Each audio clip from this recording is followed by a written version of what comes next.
Basta may panggastos ka sa bata. Ang mga ito na, hindi sila player eh. Hindi sila nagmana sa bata.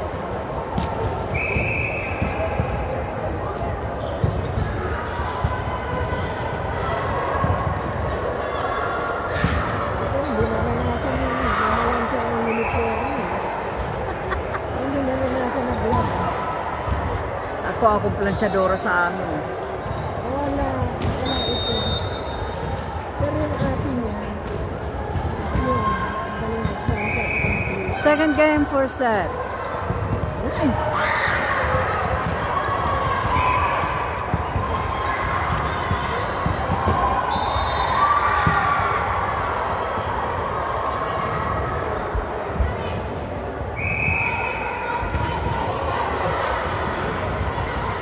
Kasi sa bahay sila, computer. Gising, computer. Minsan nga, sasabihin niya sa...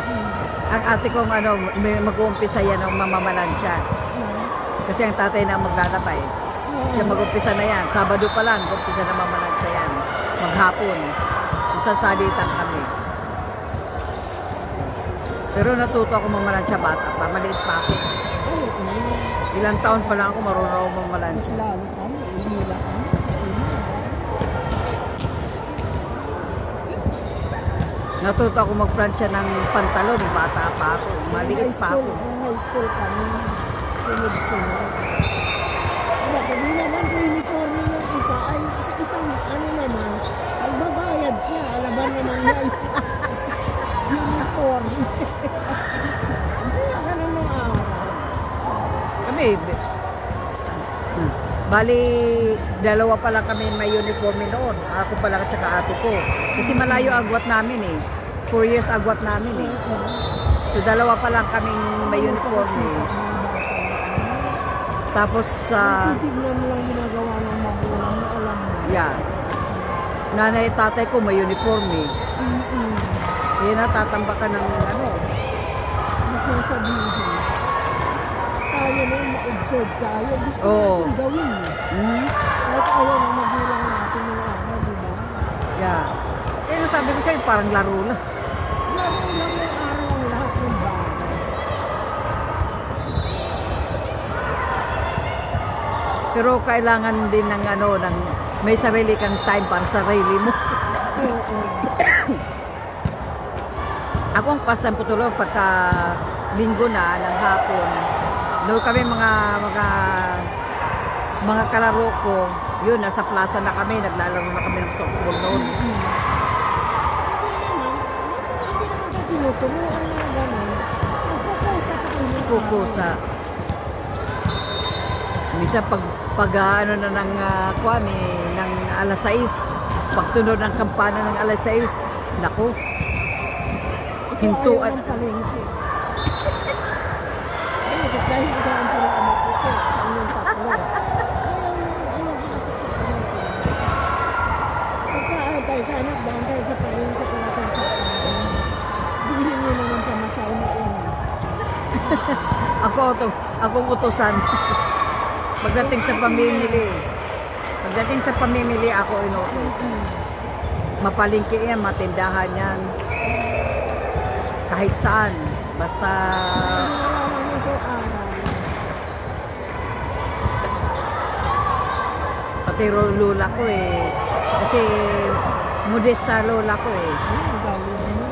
Pag ano yan. Oh, bilhan mo ko ng karayong. Bilhan mo ko sinulit. Bilhan mo ko ng ano. Kung ano nung gamit yung wala. Sayaw-sayaw kayo. Siya na. Siya na. Siya na ang ano, wala na yun. Siya na nananangit. Kaya pagka ano yan, kasi may manugang na incheck yun eh. Pag pumupunta, dinadalaw niya, yung anak niya. Pagdating yung mga telang dala. Kasali ako doon. Meron ako doon. Kaya may damit kaming magkaparehas ang design eh, iba lang ang kulay. Yo, kung ang kanya orange, aking pula. Kaya nainggit ang ate ko noon dahil ako lagi may bagong damit. Sabi ko, alay, pinagpaguran ko kaya yan, sabi ko. Ikaw ba pumupunta sa tindahan, bibili na ng sinuli ng lola. Natulong pa ako maglilit. Ano ka? Ingit-ingit, wala kang bagong damit. Ako mayroon. Ang damit ng araw. Ngayon, sobra ng damit. Ayaw mo na ang damit. Ayaw mo na. Tulad ko, bihira akong bumili. Ay, diba, chinilas ka natin yung araw eh. Bakya pa ka mo. Bakya. Ingat na ingat ka, diba? Na masira. Ngayon, tambak-tambak. Bili ka ng ano ngayon. Nung araw, ang bakya, magkano lang? 10 centimos. Oo. 10 centavos lang ano. Bakya na. Tuwa-tuwa pa ako nung binibigyan ako ng ninang ko eh. Bigyan ako niya. Oo. Bibigyan ako ng gypsy. Wala siyang tindang bakya. Doon ako sa Bulano, sa mga Bulano nabigay. Bibigyan niya ako ng cheese. Ang ginagawa, takbo ako sa Bulano, bili akong bakya. Pag umuwi ko naman, ako, tinatago ko yun sa nanay ko. Tatanong ako saan ka nanggaling yung pera, yun ang bigay. Makikita na yun, pudpud na yung bakya ko. Namatay si nanay ako. Kaming kaisip-isip. Kami lang ang may sari-sari store ng araw sa ilang bar niya. Lahat doon bibili. Namatay si nanay. Naintindihan.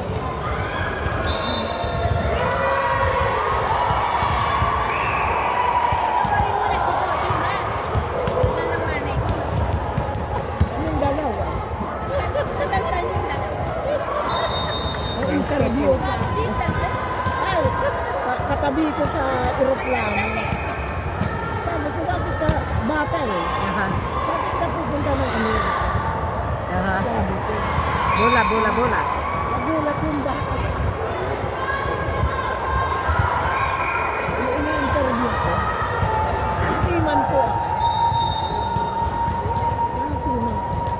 Nakadak sa Amerika ang aming bata. Kaya doon ko nalaman yung na-interview ako eh. Doon ko nalaman na kasi nung mga pamangkin akong seaman. Hindi ko alam kung ano ba yung percentage na ibibigay sa asawa.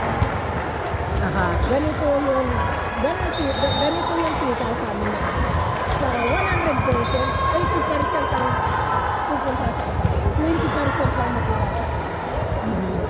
Sabi niya, ganun ba? At yun ngayon ang patakaran. Sabi niya. At saka noon, kung pwedeng mag-10 months ka, mag-extend ka, ngayon hindi. 6 months lang ang ibibigay mo sa Nagbago na. Oo, nagbago na ang lahat ng patakaran. Official po ako dito. Sabi niya sa akin. Ganun ba? Sinabi ko sa ang ate ko kasi may mga seaman na kaya sabihan mo mga manugang na akala naglalaro yung sa bar. Mahirap ang trabaho sa bar. Oo, mahirap. Yun lang nakabutang ka na how many months ka doon. May mga uncle din ako mga seaman. Yung isa, ayaw ko kung sumasakay pa. Dahil yung anak, na rin eh, seaman na rin yung anak eh. Magkasama sila sa barko dati. Seaman na taga-daan sa Udyo. Mayroong mag-ama sila. Magkasama sila sa barko. Sabi ko, kaswerte mo naman. Kasama mo anak mo. In-interview ko yung bata. Doon ko nalaman. Pero kung single ang anak niya, may allowance sa ina, may allowance sa ina. Ganun ba? Basta katabi ko sa aeroplano, tinatanong ko.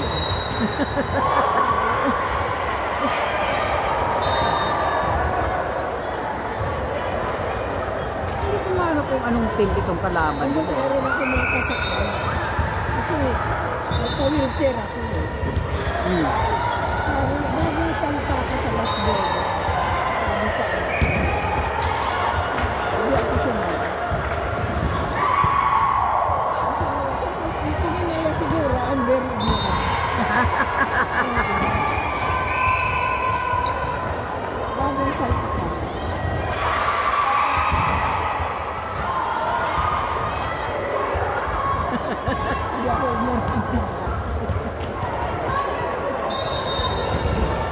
Kunyari, hindi mo naintindihan. Ganun ako eh.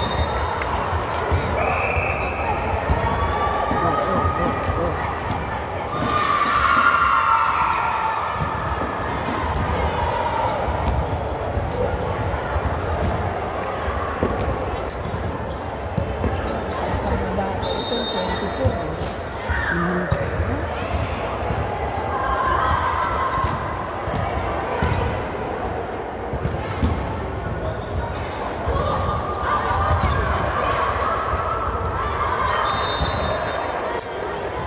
Tangkad kasi 37 eh. Aha. Kayang-kaya niya. Dumadunk yan. Oo. Parang ano ito eh. Parang basketballista ito eh. Oo. Natutuwa ako. Ano na yan? First year high school na yan? Yeah, first year high school na yan. Pero kaagad din siya, nasa varsity kaagad siya.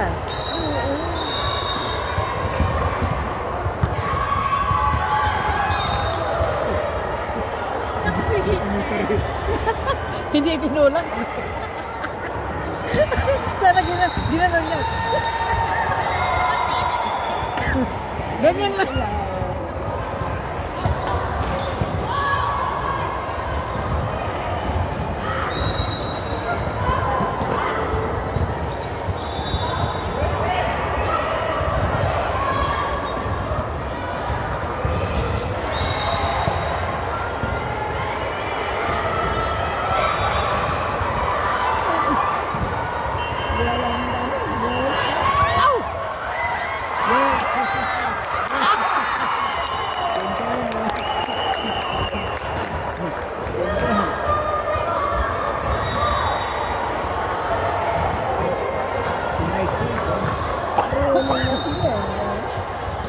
Nice rally.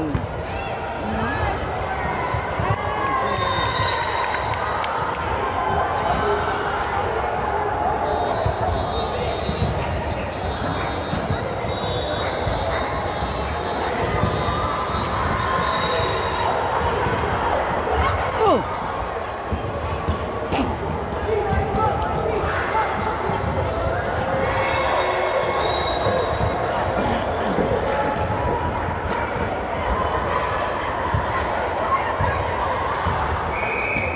Puro babae ako ko. Yung isang sa anak ko, pareho babae rin ang anak. Pero mga ano naman yun, mga dancer naman ngayon. Dancer sila. Mga hip-hop dancer yun. Ay, hindi mabubuhay sa Pilipinas yun. Itong anak niya, gusto nga punta ng SM. Ayun, ano naman yun. Yung isa, yung panganay na, isang panganay kong ako, nasa airport nagtatrabaho. TSA. Sa TSA. Yung isa kasi nag-aaral high school, third year high school. Yung isa.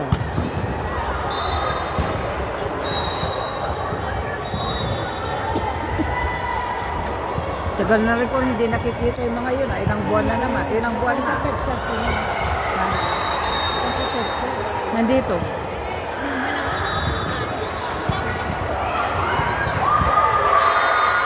Kaya minsan sa iba dinadalaw yung biyanan mo. Hindi niya pinupunta. Sabi ko, magulang, kunti na lang ang biyanan.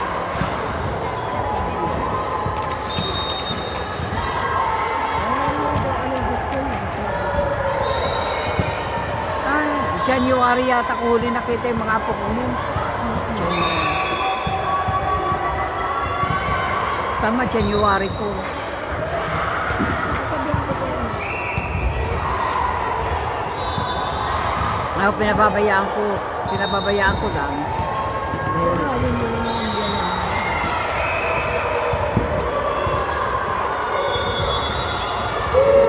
Wala, lola nila nasa Hawaii.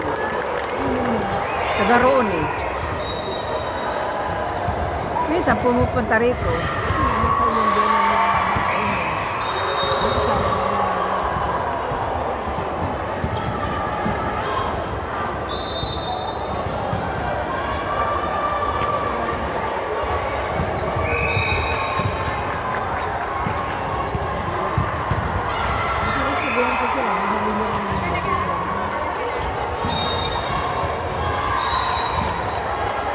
ako, Minsan sabi niya, Mama, hindi nabigay ko sa iyo ito.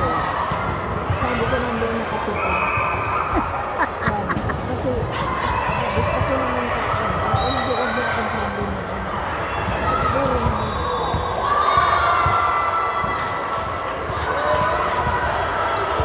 Kasi ikaw may asawa. Nasabi ko sa kanya. Nakita ko sa kanya naman. Ito naman.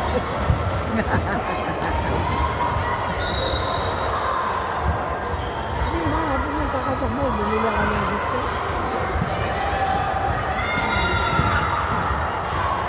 Hindi naman ako nag-opisina para bigyan niyo ako ng bag na maganda. Magbag ka nga sa Pilipinas kung di ka itlog. Sige nga, ikaw magbag ka ng makeup. aha, Nakalabas ka pa. sinabi mo man. Ano ang bag mo yun ng nasa palengke? Bigyan ako ng bag na hindi ka ako. Ano mailabas yan? Akala ko na wala kang pera. Alam nila may tatak. Oo, kilala nila, alam nila eh. Oo. 21. Kahit mga gusto mo mag-blend in lang sa ano, kaya katulad ko noon, pag umuwi ako, kung anong suot nila, siyang suot ko. Pero hindi, alam nila pagbalik bayan ka eh, naaamoy ka nila eh. Totoo yan, sinasabi. Naaamoy nila eh. Oo. Sabi ko, ang tagal na ako dito eh. Ang suot ko, mga local na eh. Oo. Wala ka doon. Subukan mo sa Maynila, wala ka. Wala na. Ako pagka binabaliktad ko yung alahas ko. Oo. Nakaganon. Nakaganon.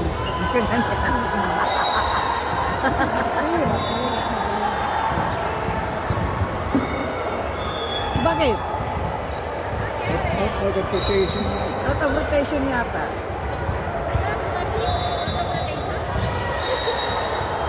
It looks like it. Ayun nga, minsan eh.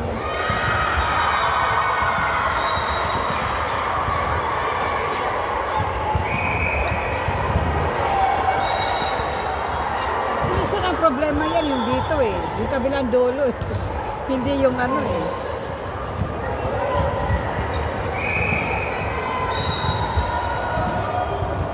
Pinakamalait ka sa kabila.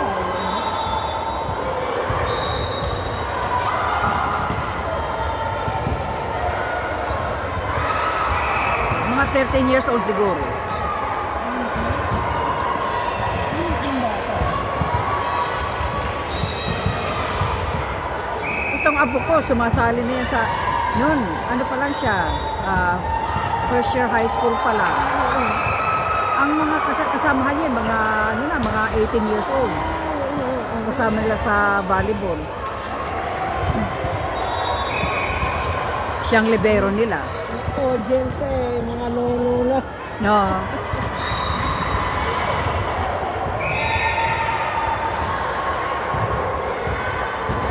Kaya maganda yung niya, nung middle school siya.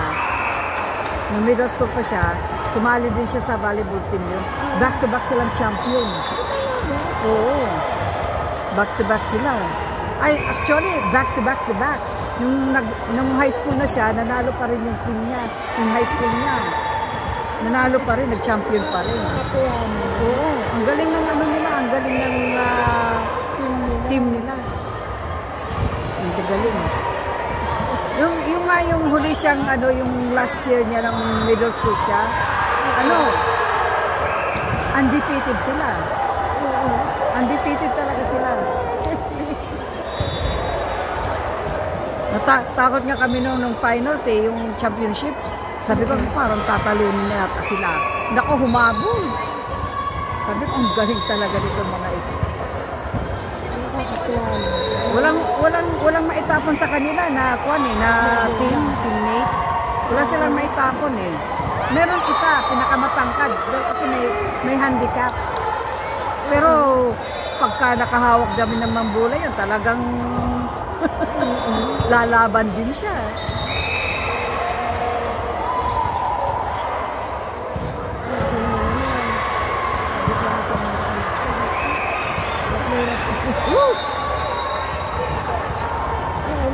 7 years ako nagturo. Hirap niyo. At ano pa ako, minsan pag mainit ang ulo ko, ayaw pa sa Oo, yun ang mahirap eh. Pag sinabi ko umayos ka na, hindi ka ba umayos ng upo Ganun nung araw eh. Atikim ka na sa akin. May pamatpat ka mo. Pero ba't ang bata ha? Ay kapalitin. Teacher, bigyan Araw. kita ng ano.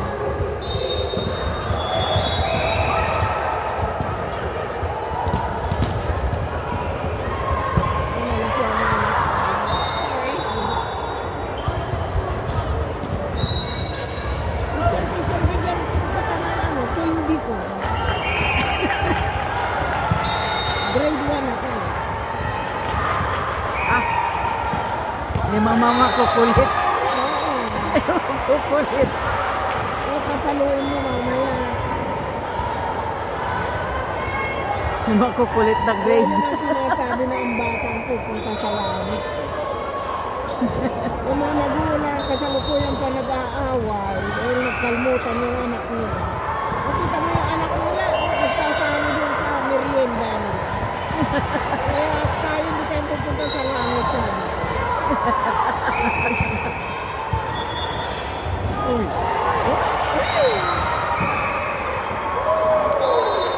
Yung mga ganun, Bumawi sila, oh. ready sila sa mga ganyan, Ano tira. na school nila? Matawas naman. Ha? Hindi ka nanonood. Hindi nga yan, alam mo tigit-tigis ko pa. Hindi ka nanonood talaga. At siyempre, meron kami ang kwentuhan. Ang buhay namin na nagbabayo. Wala kami isa, hindi kami nagbayo.